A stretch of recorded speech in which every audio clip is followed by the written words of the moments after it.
Holidays are next week. Thanksgiving is next week. This is a real challenge for individuals. It's certainly one for my family. Thanksgiving is my favorite holiday. And we have canceled our holiday celebration, or certainly we're going to do it by Zoom instead. People want to gather. People haven't seen their relatives in quite some time. And what happens is that we have individuals that are perhaps out in more public-facing positions, like I am, coming and gathering with higher-risk relatives and infecting them inadvertently, bringing along an unwelcome friend to the holiday celebration, as it were. So we're really discouraging that. If you do want to go and visit family and relatives over the holidays, we really encourage people to think about quarantining themselves to the degree that they can for 14 days before. Consider getting tested before they go, and really trying to practice as safe of practices when they're at their family gatherings as they can. Eat outdoors if the weather's nice. It's not so great today, but it was lovely a week ago.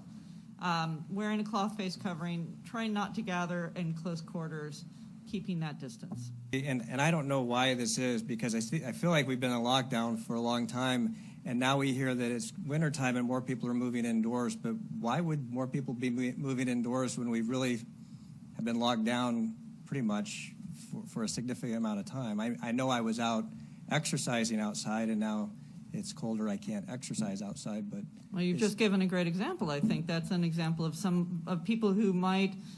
So now when I go home in the evenings, it's dark, and right. My opportunities for doing outdoor activities are really restricted. And so if I'm going to go out and do any socialization, it is likely that I'm going to do it in an indoor environment. I gotcha. Indoor environments, because of the recirculation of air and because there's not the air currents, make it much more likely that people become infected. In fact, studies have shown that you're most likely to be infected in small group gatherings because we let our guards down. We go and we have dinner with a group of friends. One of those individuals may be infected and in an early stage. You all take your mask off, you all have a glass of wine with dinner, and pretty soon we have an outbreak. So I trust me, my staff are as tired of COVID as everyone else is. It's been a really long time to deal with this. I think the really good news is we've had 2 vaccines that have come out with high rates of efficacy in the last month, which means that we should have restricted availability and wide availability sometime after the first of the year to those vaccines, which will mean that people can begin to resume their more normal activities. So we just need people to hang in there a little while longer. So you're saying the increase is from more activity inside versus people being outside during the summer months? It is certainly a contributing factor.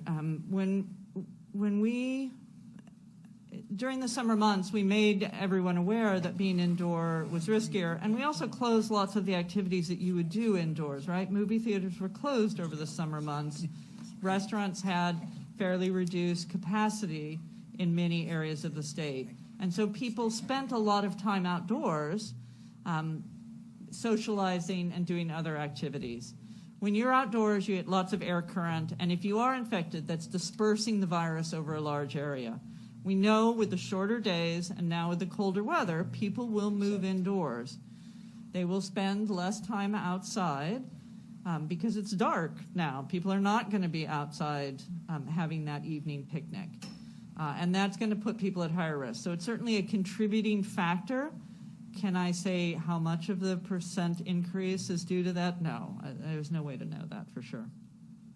So let me follow up and say, what else would you say is contributing to the escalation of the positive testing?